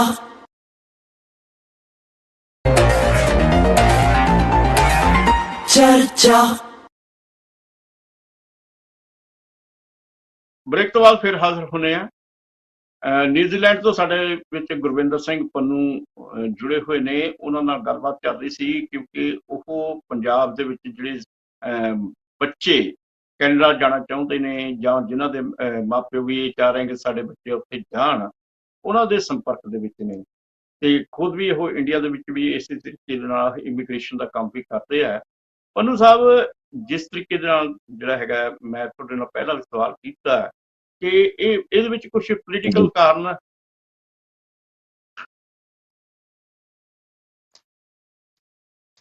ਪੰਨੂ ਸਾਹਿਬ? ਹਾਂਜੀ, ਜਿੱਥੇ ਤੱਕ ਮੇਰਾ ਖਿਆਲ ਹੈ ਜੀ, ਦੇਖੋ ਪੋਲੀਟੀਕਲ ਏਜੰਡਾ ਇਹਦੇ ਵਿੱਚ ਕਿਸੇ ਵੀ ਪਾਰਟੀ ਦਾ ਹੋ ਸਕਦਾ ਆ, ਬਟ ਜਿੱਥੇ ਤੱਕ ਮੈਂ ਸਮਝਦਾ ਆ ਉੱਥੇ ਤੱਕ ਮੈਨੂੰ ਇਹ ਲੱਗਦਾ ਆ ਕਿ ਕੈਨੇਡੀਅਨ ਗਵਰਨਮੈਂਟ ਨੂੰ ਜਾਂ ਮਿਸਟਰ ਟਰੂਡੋ ਨੂੰ ਇਹ ਵਾਲਾ ਜਿਹੜਾ ਮੁੱਦਾ ਆ ਜਾਂ ਜੋ ਵੀ ਉਹਨਾਂ ਨੇ ਪੁਆਇੰਟ ਰੇਜ਼ ਕੀਤਾ ਆ ਪਾਰਲੀਮੈਂਟ ਦੇ ਵਿੱਚ ਰੇਜ਼ ਕਰਨ ਦੀ ਬਜਾਏ ਉਹਨਾਂ ਨੂੰ ਡਿਪਲੋਮੈਟਿਕ ਤਰੀਕੇ ਦੇ ਨਾਲ ਇਸ ਚੀਜ਼ ਨੂੰ ਹੈਂਡਲ ਕਰਨਾ ਚਾਹੀਦਾ ਸੀ। ਦੋਨੋਂ ਗਵਰਨਮੈਂਟਸ ਦੇ ਡਿਪਲੋਮੈਟਸ ਆਪਸ 'ਚ ਇਸ ਪੁਆਇੰਟ ਦੇ ਉੱਤੇ ਡਿਸਕਸ਼ਨ ਕਰ ਸਕਦੇ ਨੇ ਔਰ ਇੱਕ ਦੂਸਰੇ ਨਾਲ ਗੱਲਬਾਤ ਕਰਕੇ ਈਜ਼ੀਲੀ ਇਸ ਮਸਲੇ ਨੂੰ ਹੱਲ ਕਰ ਸਕਦੇ ਨੇ। ਨਾ ਤਾਂ ਕੈਨੇਡਾ ਇਸ ਸਿਚੁਏਸ਼ਨ ਦੇ ਵਿੱਚ ਹੈ ਕਿ ਉਹ ਇਸ ਤਰ੍ਹਾਂ ਦੇ ਪ੍ਰੋਬਲਮਸ ਦੇ ਵਿੱਚ ਫਸਿਆ ਰਵੇ ਔਰ ਇਸ ਚੀਜ਼ ਨੂੰ ਬਹੁਤ ਦੇਰ ਤੱਕ ਲਿੰਗਰ ਔਨ ਕਰਕੇ ਆਪਣੇ ਰਿਲੇਸ਼ਨਸ ਨੂੰ ਖਰਾਬ ਕਰਕੇ ਰੱਖੇ, ਔਰ ਨਾ ਹੀ ਇੰਡੀਆ ਵੀ ਚਾਹੇਗਾ ਕਿ ਉਹਨਾਂ ਦੀ ਕੋਈ ਵੀ ਇੱਕ ਕਮਿਊਨਿਟੀ ਕਿਸੇ ਤਰ੍ਹਾਂ ਡਿਸਟਰਬਡ ਰਵੇ ਜਾਂ ਉਹਨਾਂ ਨੂੰ ਕਿਸੇ ਵੀ ਪ੍ਰੋਬਲਮ 'ਚ ਰੱਖਿਆ ਜਾਵੇ। ਤਾਂ ਦੋਨੋਂ ਹੀ ਕੰਟਰੀਜ਼ ਦਾ ਬੈਨੀਫਿਟ ਇਹੀ ਰਹੇਗਾ ਕਿ ਉਹ ਐਜ਼ ਸੂਨ ਐਜ਼ ਪੋਸੀਬਲ ਇਸ ਪ੍ਰੋਬਲਮ ਨੂੰ ਡਿਪਲੋਮੈਟਿਕ ਤਰੀਕੇ ਦੇ ਨਾਲ ਹੱਲ ਕੀਤਾ ਕਰ ਲੈਣ ਤਾਂ ਬੈਟਰ ਹੀ ਰਹੇਗਾ। ਠੀਕ ਹੈ ਪੰਨੂ ਸਾਹਿਬ, ਇਹ ਕਹਿ ਰਹੇ ਨੇ ਕਿ ਦੋਨਾਂ ਮੁਲਕਾਂ ਦੇ ਵਿੱਚ ਇੱਕ ਸੰਵਾਦ ਚੱਲਣਾ ਚਾਹੀਦਾ ਹੈ ਡਿਪਲੋਮੈਟਿਕ ਪੱਧਰ ਦੇ ਉੱਤੇ। ਇਹ ਜਿਹੜਾ ਤਣਾਅ ਹੈ ਇਹ ਕਾਫੀ ਜ਼ਿਆਦਾ ਹਾਨੀਕਾਰਕ ਹੋ ਸਕਦਾ ਦੋਨਾਂ ਮੁਲਕਾਂ ਵਾਸਤੇ, ਕਿਉਂਕਿ ਦੋਨਾਂ ਮੁਲਕਾਂ ਦੀ ਇਕਨੋਮੀ ਵੀ ਇੱਕ ਦੂਜੇ ਦੇ ਉੱਤੇ ਕਾਫੀ ਨਿਰਭਰ ਕਰਦੀ ਹੈ। ਧਾਲੀਵਾਲ ਸਾਹਿਬ, ਜਿਸ ਤਰੀਕੇ ਦੇ ਨਾਲ ਆਪਾਂ ਗੱਲਬਾਤ ਕਰ ਰਹੇ ਹਾਂ, ਦੂਜੇ ਸਵਰਨ ਸਿੰਘ ਸੰਧੂ ਤੇ ਅਰਵਿੰਦ ਜੀ ਨੇ ਵੀ ਇਹ ਗੱਲ ਕਹੀ ਹੈ ਕਿ ਇਹਦੇ ਵਿੱਚ ਕੁਝ ਪੋਲੀਟੀਕਲ ਕਾਰਨ ਤਾਂ ਹੈਗੇ ਹੈ ਵੀ ਉਹ ਇਸ ਸਮੇਂ ਜਿਹੜਾ ਟਰੂਡੋ ਸਾਹਿਬ ਨੇ ਜੋ ਬਿਆਨਬਾਜ਼ੀ ਕੀਤੀ ਹੈ ਉੱਥੇ ਇਹ ਵੀ ਹੈ ਕਿ ਪਾਰਟੀਆਂ ਦੇ ਨਾਲ ਸਿੱਖ ਭਾਈਚਾਰੇ ਤੇ ਖਾਸ ਤੌਰ ਤੇ ਉਹਨਾਂ ਦੀ ਪਾਰਟੀ ਨਾਲ ਹੀ ਜੁੜ ਸਕੇ। ਤੇ ਤੁਸੀਂ ਜਿਹੜਾ ਕੀ ਮਹਿਸੂਸ ਕਰ ਰਹੇ ਹੋ ਕਿ ਕਿਵੇਂ ਇਹ ਗੱਲਬਾਤ ਜਿਹੜਾ ਇਹ ਤਣਾਅ ਹੈ ਇਹ ਘਟ ਜਾਵੇ? ਸਰ, ਡਿਪਲੋਮੈਟਸ ਦਾ ਕੰਮ ਹੈ ਜੀ। ਡਿਪਲੋਮੈਟਸ ਜਿੱਥੋਂ ਇਸ਼ੂ ਸ਼ੁਰੂ ਹੋਇਆ ਜੀ, ਇਹ ਡਿਪਲੋਮੈਟਸ ਹੀ ਇਹਨੂੰ ਖਤਮ ਕਰਨਗੇ। ਜਿੱਥੋਂ ਤੱਕ ਆਪਾਂ ਕੈਨੇਡਾ ਦਾ ਦੇਖ ਰਹੇ ਹਾਂ, ਕੈਨੇਡਾ ਵੱਲੋਂ ਇਹਦਾ ਕੋਈ ਇਹਨੂੰ ਮੁੱਦੇ ਨੂੰ ਐਸਕਲੇਟ ਨਹੀਂ ਕੀਤਾ ਗਿਆ। ਕੱਲ ਜਸਟਿਨ ਟਰੂਡੋ ਦਾ ਬਿਆਨ ਵੀ ਆਇਆ ਸੀਗਾ ਕਿ ਇਹਨੂੰ ਅਸੀਂ ਇਹ ਤੋਂ ਬਾਅਦ ਐਸਕਲੇਟ ਨਹੀਂ ਕਰਾਂਗੇ ਮੁੱਦੇ ਨੂੰ। ਤੇ ਅੱਜ ਇੰਡੀਆ ਦਾ ਐਕਸ਼ਨ ਸੀਗਾ ਜੋ ਵੀ ਉਹਦੇ ਤੇ ਕਾਊਂਟਰ ਐਕਸ਼ਨ ਲੈਣਾ ਸੀਗਾ ਐਜ਼ ਅ ਕੰਟਰੀ ਉਹਨਾਂ ਨੇ ਲਿਆ ਅੱਜ। But I don't think so ਕਿ ਇਹਦੇ ਤੇ ਕੋਈ ਕੈਨੇਡਾ ਐਕਸ਼ਨ ਲਊਗਾ, ਕੋਈ ਇਮੀਗ੍ਰੇਸ਼ਨ ਨੂੰ ਰੋਕ ਕੇ ਜਾਂ ਕਿਸੇ ਤਰ੍ਹਾਂ ਦਾ ਬੱਚਿਆਂ ਦਾ ਵੀਜ਼ਾ ਰੋਕ ਕੇ ਕੋਈ ਇਸ ਤਰ੍ਹਾਂ ਦੇ। ਆਈ ਡੋਂਟ ਥਿੰਕ ਸੋ ਕਿ ਇਹ ਜੀ ਕੋਈ ਪ੍ਰੋਬਲਮ ਆਊਗੀ ਜੀ ਬੱਚਿਆਂ ਨੂੰ। ਜਾਂ ਕੋਈ ਵੀ ਇਮੀਗ੍ਰੈਂਟਸ ਨੇ ਜਿਹੜੇ। ਤਾਂ ਫਿਰ ਇਹ ਹੈ ਕਿ ਜਿਸ ਤਰੀਕੇ ਦੇ ਨਾਲ ਤੁਹਾਡੇ ਕੋਲ ਬੱਚੇ ਆਉਂਦੇ ਵੀ ਨੇ, ਪੜ੍ਹਦੇ ਵੀ ਨੇ, ਤੇ ਉਹਨਾਂ ਵਾਸਤੇ ਤੁਸੀਂ ਵੀਜ਼ੇ ਦਾ ਵੀ ਜਿਹੜਾ ਹੈਗਾ ਇੰਤਜ਼ਾਮ ਵਗੈਰਾ ਕਰਕੇ ਦਿੰਦੇ ਹੋ, ਪਰ ਫਿਰ ਵੀ ਇਹ ਹੋਊਗਾ ਵੀ ਜਿਹੜੇ ਮਾਪਿਓ ਨੇ ਉਹਨਾਂ ਨੂੰ ਤੁਸੀਂ ਕਿਸ ਤਰੀਕੇ ਦਾ ਭਰੋਸਾ ਦਿੰਦੇ ਹੋ? ਇਨਫੈਕਟ ਅੱਜ ਰਾਤ ਨੂੰ ਜਿਹੜੀ ਹੈਗੀ ਹੈ ਬੱਚਿਆਂ ਦੀ ਫਲਾਈਟ ਆ, ਉਹ ਬਹੁਤ ਵਰਡ ਸੀਗੇ ਕਿ ਸਾਨੂੰ 에ਅਰਪੋਰਟ ਤੇ ਰੋਕ ਲੈਣਗੇ ਜਾਂ ਸਾਨੂੰ ਕੋਈ ਉੱਥੇ ਜਾ ਕੇ ਪ੍ਰੋਬਲਮ ਤਾਂ ਨਹੀਂ ਆਊਗੀ, ਸਾਨੂੰ ਉੱਥੋਂ ਇਮੀਗ੍ਰੇਸ਼ਨ ਤੋਂ ਤਾਂ ਨਹੀਂ ਮੋੜ ਦੇਣਗੇ। ਤੇ ਇਹਦੀ ਜੇ ਤਾਂ ਇਹੋ ਜਿਹੀ ਕੋਈ ਨੋਟੀਫਿਕੇਸ਼ਨ ਆਉਂਦੀ ਜੀ, ਫਿਰ ਤਾਂ ਆਪਾਂ ਉਹਨਾਂ ਨੂੰ ਕਹਿੰਦੇ ਕਿ ਨਹੀਂ ਤੁਸੀਂ ਹਜੇ ਨਹੀਂ ਜਾਣਾ, ਜਾਂ ਵੀਜ਼ਾ ਕਿਸੇ ਹੋਲਡ ਕੀਤਾ, ਜਾਂ ਜਿਵੇਂ ਇੰਡੀਆ ਨੇ ਕਿਹਾ ਕਿ ਤੁਹਾਡੇ ਜਿਹੜੇ ਉੱਥੇ ਸਿਟੀਜ਼ਨਸ ਨੇ ਉਹਨਾਂ ਨੂੰ ਵੀਜ਼ਾ ਨਹੀਂ ਦੇਣਾ ਹੁਣ ਇਸ ਤੋਂ ਬਾਅਦ, ਜਾਂ ਜਿਹੜੇ ਹੈਗੇ ਨੇ ਉਹਨਾਂ ਨੂੰ ਵੀ ਵੈਲਿਡ ਨਹੀਂ ਕਰਨਾ। ਤੇ ਇਹੋ ਜਿਹੀ ਕੋਈ ਨੋਟੀਫਿਕੇਸ਼ਨ ਨਹੀਂ ਹੈਗੀ, ਫਿਰ ਘਬਰਾਉਣ ਦੀ ਲੋੜ ਨਹੀਂ ਇਹਦੇ ਪਿੱਛੇ ਕਿ ਸਾਨੂੰ ਜਾਣ ਨਹੀਂ ਦੇਣਗੇ। ਕੱਲ ਵੀ ਬੱਚੇ ਬਹੁਤ ਸਮੂਥਲੀ ਗਏ ਨੇ, ਕੋਈ ਜਿਹੜੀ 에ਅਰਪੋਰਟ ਤੇ ਨਾਰਮਲ ਸਿਕਿਉਰਿਟੀ ਚੈੱਕ ਹੁੰਦਾ ਜਸਟ ਉਹ ਹੋਇਆ। ਧਾਲੀਵਾਲ ਸਾਹਿਬ ਦਾ ਮੈਨੂੰ ਇਹ ਲੱਗਦਾ ਕਿ ਇੰਟਰਨੈਟ ਦੇ ਵਿੱਚ ਕੋਈ ਪ੍ਰੋਬਲਮ ਆ ਗਈ ਹੈ। ਸੰਧੂ ਸਾਹਿਬ, ਜਿਸ ਤਰੀਕੇ ਦੇ ਨਾਲ ਹੁਣ ਆਪਾਂ ਅੰਤਿਮ ਗੇੜ ਦੇ ਵਿੱਚ ਜਾ ਰਹੇ ਹਾਂ, ਤੇ ਤੁਸੀਂ ਕੀ ਕਹਿਣਾ ਚਾਹੋਗੇ ਕਿ ਕਿਸ ਤਰੀਕੇ ਦੇ ਨਾਲ ਸੰਵਾਦ ਹੋਣਾ ਚਾਹੀਦਾ, ਕਿਸ ਤਰੀਕੇ ਦੇ ਨਾਲ ਗੱਲਬਾਤ ਹੋਣੀ ਚਾਹੀਦੀ ਹੈ ਤਾਂ ਜੋ ਜਿਹੜਾ ਤਣਾਅ ਬਣਿਆ ਹੈ ਉਹ ਘਟ ਸਕੇ? ਕਈ ਵਾਰ ਕੀ ਹੁੰਦਾ ਹੈ ਦਰਸ਼ਨ ਸਿੰਘ ਜੀ, ਕਈ ਵਾਰ ਨਾ ਗੱਲ ਐ ਲਾ ਲਓ ਵੀ ਜਿਵੇਂ ਆਪਣੇ ਪੰਜਾਬੀ ਦੀ ਕਹਾਵਤ ਆ ਵੀ ਖੰਭਾਂ ਦੀਆਂ ਡਾਰਾਂ। ਸੋ ਮਤਲਬ ਉਹ ਖੰਭਾਂ ਦੀਆਂ ਡਾਰਾਂ ਮਤਲਬ ਵੀ ਖੰਭ ਸੀਗਾ ਪਰ ਐ ਕਹਿਤਾ ਵੀ ਡਾਰ ਜਾ ਰਹੀ ਸੀ ਕਬੂਤਰਾਂ ਦੀ, ਹੈ ਨਾ, 40-50 ਕਬੂਤਰ ਜਾ ਰਹੇ ਸੀ। ਮੈਨੂੰ ਲੱਗਦਾ ਵੀ ਮੇਰੀ ਹੱਥ ਜੋੜ ਕੇ ਬੇਨਤੀ ਆ, ਜਿਹੜਾ ਤਾਂ ਸੰਜੀਦਾ ਮੀਡੀਆ ਆ, ਜਿਹੜੇ ਤੁਹਾਡਾ ਚੈਨਲ ਆ, ਜਿਹੜੇ ਬਹੁਤ ਵਧੀਆ ਲੈਵਲ ਦੇ ਚੈਨਲਸ ਨੇ, ਉਹ ਐਵੇਂ ਦੀਆਂ ਜਿਹੜੀਆਂ ਤਰੀਕੇ ਦੀਆਂ ਗੈਰ ਵਾਜਬ ਨਿਊਜ਼ ਜਾਂ ਇਹੋ ਜਿਹਾ ਭੜਕਾਊ ਬਿਆਨਬਾਜ਼ੀ ਨਹੀਂ ਕਰਦੇ। ਬਟ ਅੱਜ ਕੱਲ ਜਿਹੜੇ ਬਹੁਤ ਸਾਰੇ ਛੋਟੇ ਛੋਟੇ YouTube ਚੈਨਲ ਬਣ ਗਏ, ਜਿਹੜੇ ਬੱਚੇ ਅੱਜ ਕੱਲ ਜਿਨ੍ਹਾਂ ਨੂੰ ਵਿਊਜ਼ ਤੱਕ ਦਾ ਮਤਲਬ ਆ ਵੀ ਵਿਊਜ਼ ਆ ਜਾਣ, ਉਹਨੇ ਗੱਲ ਕੁਝ ਹੋਰ ਹੁੰਦੀ ਆ, ਉਹਨੂੰ ਵਧਾ ਚੜਾ ਕੇ ਕਿਤੇ ਹੋਰ ਲੈ ਜਾਂਦੇ ਆ। ਸੋ ਮੇਰੀ ਉਹਨਾਂ ਸਾਰੇ ਲੋਕਾਂ ਨੂੰ, ਕਿਉਂਕਿ ਆਪਾਂ ਇਹਨਾਂ ਨੂੰ ਤਾਂ ਕੁਝ ਕਹਿ ਨਹੀਂ ਸਕਦੇ, ਤੁਸੀਂ ਇਹਨਾਂ ਨੂੰ ਸਮਝਾ ਨਹੀਂ ਸਕਦੇ, ਜਿਹੜੇ ਗੁੰਮਰਾਹ ਕਰਦੇ ਆ ਲੋਕਾਂ ਨੂੰ, ਇਹਨਾਂ ਨੂੰ ਸਮਝਾ ਨਹੀਂ ਸਕਦੇ। ਬਟ ਮੇਰੀ ਬੇਨਤੀ ਆ ਉਹਨਾਂ ਪੇਰੈਂਟਸ ਨੂੰ ਔਰ ਉਹਨਾਂ ਬੱਚਿਆਂ ਨੂੰ ਕਿ ਤੁਸੀਂ ਐਵੇਂ ਕੋਈ ਹਾਈਪਰ ਨਾ ਹੋਵੋ, ਕੋਈ ਏਦਾਂ ਕਿਸੇ ਵੀ ਤਰ੍ਹਾਂ ਦਾ ਕੋਈ ਭੜਕਾਊ ਜਿਹੜੀਆਂ ਗੱਲਾਂ ਹੁੰਦੀਆਂ ਉਹਨਾਂ ਤੇ ਵਿਸ਼ਵਾਸ ਨਾ ਕਰੋ। ਤੁਸੀਂ ਦੇਖੋ ਕੈਨੇਡਾ ਗਵਰਨਮੈਂਟ ਕੀ ਬਿਆਨ ਦਿੰਦੀ ਆ ਔਰ ਇੰਡੀਆ ਗਵਰਨਮੈਂਟ ਕੀ ਬਿਆਨ ਦਿੰਦੀ ਆ। ਆਉਣ ਵਾਲੇ 1 ਹਫ਼ਤੇ ਦੇ ਵਿੱਚ ਹੀ ਸਾਰੀ ਸਿਚੁਏਸ਼ਨ ਆ ਜਿਹੜੀ ਉਹਦਾ ਸਾਰਿਆਂ ਨੂੰ ਹੀ ਪਤਾ ਲੱਗ ਜੂਗਾ। ਬਟ ਅਫਵਾਹਾਂ ਦੇ ਉੱਪਰ ਧਿਆਨ ਨਾ ਦਿੱਤਾ ਜਾਵੇ।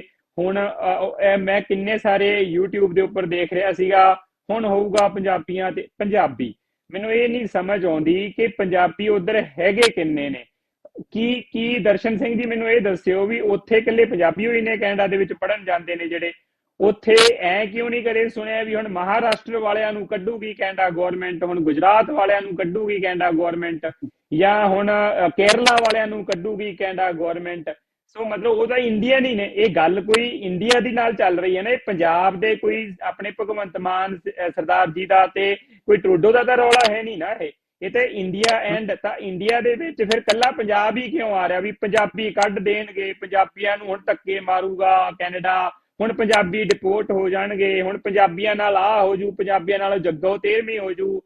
ਤੇ ਮਤਲਬ ਇੰਡੀਆ ਦੇ ਵੀ ਬਾਕੀ ਲੋਕ ਨੇ ਉੱਥੇ ਗਏ ਹੋਏ ਨੇ। ਮੈਂ ਪਹਿਲਾਂ ਦੱਸ ਕੇ ਹਟਿਆ ਕਿ ਪੰਜਾਬੀ ਤਾਂ ਹੈਗੇ 2.5% ਨੇ ਉੱਥੇ ਸਾਰੇ ਦੇ ਸਾਰੇ, ਜਾਂ 2% ਹੋਣਗੇ ਮੈਂ ਕਹਿੰਦਾ ਜੀ, ਤੇ ਬਾਕੀ ਦੇ ਜਿਹੜੇ 3% ਨੇ ਉਹ ਤਾਂ ਇੰਡੀਅਨ ਨੇ ਉੱਥੇ।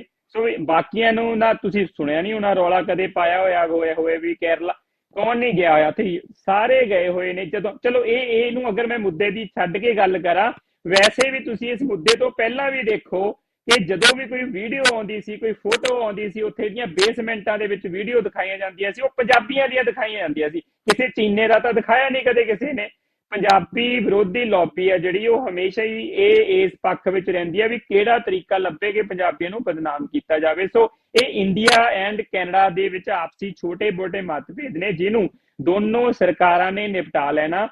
ਟਰੂਡੋ ਨੇ ਬਿਆਨ ਵੀ ਦਿੱਤਾ ਵਾ ਕਿ ਸਾਡਾ ਕੋਈ ਤਵੱਜੋ ਨਹੀਂ ਹੈ, ਜਿਵੇਂ ਭਾਜੀ ਉਹਨਾਂ ਨੇ ਬੋਲ ਕੇ ਦੱਸਿਆ ਵੀ ਉਹ ਕਹਿੰਦੇ ਕਿ ਕੋਈ ਤਵੱਜੋ ਨਹੀਂ ਆ ਸਾਡਾ, ਅਸੀਂ ਕੋਈ ਲੜਾਈ ਝਗੜਾ, ਕੈਨੇਡਾ ਲੜ ਵੀ ਨਹੀਂ ਸਕਦਾ ਜੀ। ਕੈਨੇਡਾ ਨੇ ਅੱਜ ਤੱਕ ਲੜਿਆ, ਕੈਨੇਡਾ ਦਾ ਇਤਿਹਾਸ ਦੇਖੋ ਤੁਸੀਂ, ਕਿਸੇ ਤੇ ਮਿਜ਼ਾਈਲਾਂ ਚਲਾਈਆਂ ਹੋਣ, ਕਿਸੇ ਨੂੰ ਜਾ ਕੇ ਦੱਬਿਆ ਹੋਵੇ, ਕਿਸੇ ਦਾ ਤੇਲ ਚੋਰੀ ਕੀਤਾ ਹੋਵੇ, ਕੋਈ ਹਥਿਆਰ ਵੇਚੇ ਹੋਣ।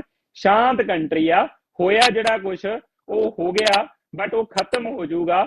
ਸੋ ਉਹਨਾਂ ਮਾਂ ਪਿਓ ਨੂੰ ਬੇਨਤੀ ਆ ਕਿ ਤੁਸੀਂ ਦੇਖੀ ਜਾਓ ਵੀ ਕੀ ਹੋ ਰਿਹਾ, ਬਟ ਵਿਸ਼ਵਾਸ ਜਿਹੜੇ ਵਧੀਆ ਚੈਨਲ ਨੇ, ਚੜ੍ਹਦੀ ਕਲਾ ਟਾਈਮ ਟੀਵੀ, ਹੋਰ ਜਿਹੜੇ ਵਧੀਆ ਚੈਨਲ ਨੇ, ਉਹਨਾਂ ਦੇ ਉੱਪਰ ਵਿਸ਼ਵਾਸ ਕਰੋ। ਜਿਹੜੇ ਆ YouTube ਤੇ ਜਾਂ ਜਿਹੜੇ ਪੱਤਰਕਾਰ ਆਪਣੇ ਆਪ ਬਣੇ ਹੋਏ ਨੇ, ਇਹ ਜਿਹੜੀਆਂ ਤੁਹਾਨੂੰ ਭਰਮਾ ਕੇ ਜਾਂ ਕੋਈ ਵੀ ਗਲਤ ਗੱਲਾਂ ਕਰ ਰਹੇ, ਇਹਨਾਂ ਤੇ ਵਿਸ਼ਵਾਸ ਨਾ ਕਰੋ। ਤੁਹਾਡੇ ਸਾਹਮਣੇ ਹੀ ਦੁੱਧ ਦਾ ਦੁੱਧ, ਪਾਣੀ ਦਾ ਪਾਣੀ ਹੋ ਜਾਣਾ। ਥੋੜੇ ਕੁ ਦਿਨ ਵੇਟ ਕਰੋ, ਸਭ ਕੁਝ ਪਹਿਲਾਂ ਵਰਗਾ ਸ਼ਾਂਤ ਹੋ ਜਾਣਾ। ਠੀਕ ਹੈ, ਸੰਧੂ ਸਾਹਿਬ ਨੇ ਬੜੀ ਵਧੀਆ ਗੱਲ ਕਹੀ ਹੈ ਕਿ ਸਿਰਫ ਤੇ ਸਿਰਫ ਇਹੀ ਕਿ ਹੋ ਰਿਹਾ ਵੀ ਪੰਜਾਬੀ ਨੂੰ ਹੀ ਟਾਰਗੇਟ ਕੀਤਾ ਜਾ ਰਿਹਾ ਹੈ, ਪੰਜਾਬੀਆਂ ਨੂੰ ਹੀ ਡਿਪੋਰਟ ਕਰ ਦਿੱਤਾ ਜਾਊਗਾ, ਜਾਂ ਕੇਰਲਾ ਵਾਲਿਆਂ ਬਾਰੇ ਇੰਨੀ ਗੱਲ ਹੁੰਦੀ ਹੈਗੀ, ਜਾਂ ਹੋਰ ਵੀ ਜਿਹੜੇ ਭਾਰਤ ਦੇ ਵੱਖ-ਵੱਖ ਸੂਬਿਆਂ ਤੋਂ ਨੌਜਵਾਨ ਪੜ੍ਹਨ ਵਾਸਤੇ ਜਾਂਦੇ ਨੇ ਜਾਂ ਉੱਥੇ ਜਿਹੜੇ ਹੈਗਾ PR ਵਾਸਤੇ ਜਾਂਦੇ ਆ, ਉਹਨਾਂ ਬਾਰੇ ਤਾਂ ਇਹ ਗੱਲ ਨਹੀਂ ਹੁੰਦੀ ਹੈਗੀ। ਤੇ ਇਸ ਤੋਂ ਇਲਾਵਾ ਵੀ ਜਿਹੜੀ ਹੈਗੀ ਪੰਜਾਬ ਵਿਰੋਧੀ ਲੌਬੀ ਹੈ, ਉਹ ਪੰਜਾਬੀਆਂ ਨੂੰ ਬਦਨਾਮ ਕਰਨ ਵਾਸਤੇ ਅਜਿਹੀਆਂ ਗੱਲਾਂ ਕਰਦੀ ਹੈ। ਅਰਵਿੰਦ ਕੁਮਾਰ ਜੀ, ਅਖੀਰ ਦੇ ਵਿੱਚ ਤੁਹਾਡੇ ਕੋਲ ਆ ਰਹੇ ਹਾਂ। ਜਿਵੇਂ ਸੰਧੂ ਸਾਹਿਬ ਨੇ ਇੱਕ ਗੱਲ ਕਹੀ ਹੈ ਕਿ ਖਾਸ ਤੌਰ ਤੇ ਲੌਬੀ ਨੂੰ ਕੁਝ ਲੌਬੀਜ਼ ਨੇ ਜਿਹੜੀਆਂ ਹੈ ਟਾਰਗੇਟ ਕਰਦੀਆਂ ਨੇ ਪੰਜਾਬੀਆਂ ਨੂੰ, ਇਸੇ ਗੱਲ ਕਰਕੇ ਇਹ ਅਫਵਾਹਾਂ ਫੈਲ ਰਹੀਆਂ ਨੇ, ਤੇ ਇਹਨਾਂ ਅਫਵਾਹਾਂ ਨੂੰ रोकने वास्ते की कुछ करना चाहिए? नहीं, बात आप बिल्कुल ठीक कह रहे हो। और जैसे संधू साहब ने भी कहा कि 2 से 2.5% पंजाब से लोग हैं, बाकी गुजरात में से भी बहुत हैं, हरियाणा से भी बहुत हैं। ये मुझे ऐसा लगता है कि कुछ एक ऐसे एलिमेंट्स हैं यहाँ पे जो इस कम्युनिटी का सहारा लेकर अपने पॉलिटिकल एम्स को भी पूरा करना चाहते हैं, और उससे सारी कम्युनिटी बदनाम होती है। क्यों? अब जैसे देखिए, कुछ एलिमेंट्स हर सोसाइटी में होते हैं, कुछ सेपरेटिस्ट एलिमेंट्स हो सकते हैं और हो सकते हैं, पर इसका मतलब ये नहीं है कि उस कम्युनिटी को टारगेट किया जाए। ठीक है, अपने पॉलिटिकल इंटरेस्ट होंगे उनके, तो बिल्कुल ये बात दुरुस्त है कि केवल ये ना कह के कि वी आर ऑल इंडियंस, हम सारे भारतीय ही तो हैं, हम वी आर ऑल इंडियंस। सो बजाय ये टारगेट करना, ये बिल्कुल सही है। मैं नहीं समझता है कि ये ठीक बात है, क्योंकि सभी पढ़ने आते हैं यहाँ, पंजाबी भी आते हैं, हरियाणा से भी आते हैं, गुजराती भी आते हैं, मद्रासी भी आते हैं। तो मैं नहीं समझता कोई ऐसी बात है। मेरे हिसाब से तो ये सिर्फ एक पॉलिटिकल एक लोचा था, जो कि ट्रूडो साहब ने पूरा कर दिया, और उनकी गवर्नमेंट के अंदर ही इसके विरोध हो रहा है कि भी आपने क्या बखेड़ा खड़ा कर दिया, विदाउट एनी फैक्ट्स आप ऐसे स्टेटमेंट दे रहे हो। और ये बैकफुट पे तो आ ही रहे हम, क्योंकि कोई रिटिलेशन हो नहीं रहा। और मैं तो आपके माध्यम से अब चर्चा हो रही है, तो ये बिल्कुल ठीक कहा संधू साहब ने भी कि अफवाहों पे हमें बिल्कुल ध्यान नहीं देना चाहिए। और ये यूट्यूब पे जितने पत्रकार बैठे हैं, एक्रेडिशन तो है नहीं का कोई खोल के बैठ जाता है अपनी पत्रकारिता को। सो बजाय एक सही चैनल से अपना रूबरू होते हुए उसकी न्यूज़ को देखा जाए। सो बिल्कुल ठीक है, इट शुड नॉट भी, ऐसा नहीं होना चाहिए। और हो जाएगा 5-7 दिन में, इससे ज्यादा नहीं चलेगा ये खेल जो है मेरे हिसाब से।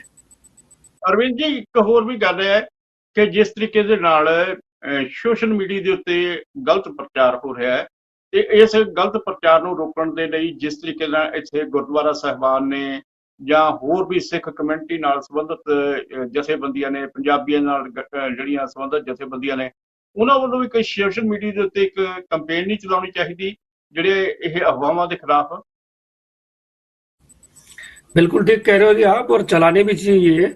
अब जैसे अब आपका ये न्यूज़ चैनल है, ये एक्रेडिशन ले रखा है जैसे गवर्नमेंट से। अब ये जितने भी हैं, ये तो गवर्नमेंट को भी चाहिए, इवन इंडियन गवर्नमेंट को भी चाहिए, यहाँ की गवर्नमेंट को भी चाहिए। विदाउट एक्रेडिशन जो है किसी को अथॉरिटी देनी नहीं चाहिए सोशल मीडिया पे अपने न्यूज़ चैनल चलाने की। तो ये बात बिल्कुल सही कह रहे हो आप। और कम्युनिटी को तो खैर जिम्मेदारी बनती है, और मेरा ख्याल कम्युनिटी कर भी रही है, ऐसी बात नहीं कि भी इन अफवाहों की तरफ ध्यान ना दिया जाए। क्योंकि रेटिंग के चक्कर में, व्यूज के चक्कर में जो है लोग ऐसी खबरें देखते हैं, और ऐसी खबर देने वालों के पास कोई एक्रेडिशन, कोई वैलिडेशन, कोई सर्टिफिकेट तो होता नहीं है इनके पास जो है। और you are very much right, ये होना चाहिए वैसे। ਅਰਵਿੰਦ ਜੀ, ਗੱਲ ਇਹ ਹੈ ਕਿ ਆਪਾਂ ਜਿਹੜੀ ਹੁਣ ਗੱਲਬਾਤ ਕੀਤੀ ਹੈ, ਸੰਧੂ ਸਾਹਿਬ ਨੇ ਵੀ, ਤੁਸੀਂ ਵੀ, ਤਨੂੰ ਸਾਹਿਬ ਨੇ, ਧਾਲੀਵਾਲ ਸਾਹਿਬ ਨੇ, ਸਾਰਿਆਂ ਨੇ ਇਹੀ ਗੱਲ ਕਹੀ ਹੈ ਕਿ ਇਹ ਥੋੜੇ ਸਮੇਂ ਦੇ ਆਪਾਂ ਕਹਿ ਸਕਦੇ ਹਾਂ ਵੀ ਤਣਾਅ ਹੋ ਸਕਦਾ ਹੈ। ਆਉਣ ਵਾਲੇ ਸਮੇਂ ਦੇ ਵਿੱਚ ਜਿਹੜਾ ਹੈਗਾ ਇਹ ਤਣਾਅ ਘਟ ਜੂਗਾ, ਕਿਉਂਕਿ ਇਸ ਜਿਹੜਾ ਹੈਗਾ ਇਸ ਤਣਾਅ ਦਾ ਨੁਕਸਾਨ ਭਾਰਤ ਨੂੰ ਵੀ ਹੋਊਗਾ ਤੇ ਕੈਨੇਡਾ ਸਰਕਾਰ ਨੂੰ ਵੀ ਹੋਊਗਾ। ਤੇ ਇਸ ਗੱਲ ਕਰਕੇ ਇਹਦੇ ਨਾਲ ਨਾਲ ਜਿਹੜਾ ਖਾਸ ਤੌਰ ਤੇ ਜਿਵੇਂ ਸੋਸ਼ਲ ਮੀਡੀਆ ਦੇ ਉੱਤੇ YouTube ਚੈਨਲ ਨੇ ਗਲਤ ਪ੍ਰਚਾਰ ਕਰ ਰਹੇ ਨੇ, ਇਸ ਪ੍ਰਚਾਰ ਤੋਂ ਬਚਣਾ ਚਾਹੀਦਾ ਹੈ। ਅੱਜ ਅਸੀਂ ਇਹ ਯਤਨ ਇਸੇ ਗੱਲ ਕਰਕੇ ਕੀਤਾ ਹੈ ਕਿਉਂਕਿ ਭਾਰਤ ਵਿੱਚ ਬੈਠੇ ਮਾਪਿਓ, ਖਾਸ ਤੌਰ ਤੇ ਪੰਜਾਬ ਵਿੱਚ ਬੈਠੇ ਮਾਪਿਓ ਜਾਂ ਜਿਹੜੇ ਬੱਚੇ ਕੈਨੇਡਾ ਜਾਣ ਵਾਲੇ ਨੇ, ਉਹਨਾਂ ਦੇ ਮਨ ਦੇ ਵਿੱਚ ਕਾਫੀ ਡਰ ਸੀਗਾ, ਪਰ ਉਹਨਾਂ ਦਾ ਡਰ ਜਾਂ ਭਰਮ ਅਸੀਂ ਦੂਰ ਕਰਨ ਵਾਸਤੇ ਇਹ ਸਾਰੇ ਇਮੀਗ੍ਰੇਸ਼ਨ ਮਾਹਿਰ ਬੁਲਾਏ ਸੀਗੇ। ਉਹਨਾਂ ਨੇ ਸਾਰੀ ਗੱਲਬਾਤ ਕਰਕੇ ਸਥਿਤੀ ਨੂੰ ਸਪਸ਼ਟ ਕੀਤਾ ਹੈ ਤੇ ਅਸੀਂ ਇਹ ਚਾਹੁੰਦੇ ਹਾਂ ਕਿ ਇਹ ਪ੍ਰੋਗਰਾਮ ਵੱਧ ਤੋਂ ਵੱਧ ਲੋਕਾਂ ਦੇ ਵਿੱਚ ਜਾਵੇ ਤੇ ਉਹਨਾਂ ਨੂੰ ਪਤਾ ਲੱਗੇ ਵੀ ਇਹੋ ਜਿਹਾ ਕੋਈ ਵੀ ਸਥਿਤੀ ਨਹੀਂ ਹੈ ਕਿ ਜਿਹਦੇ ਕਰਕੇ ਜਿਹੜਾ ਹੈਗਾ ਲੋਕਾਂ ਨੂੰ ਡਰ ਪੈਦਾ ਹੋਵੇ।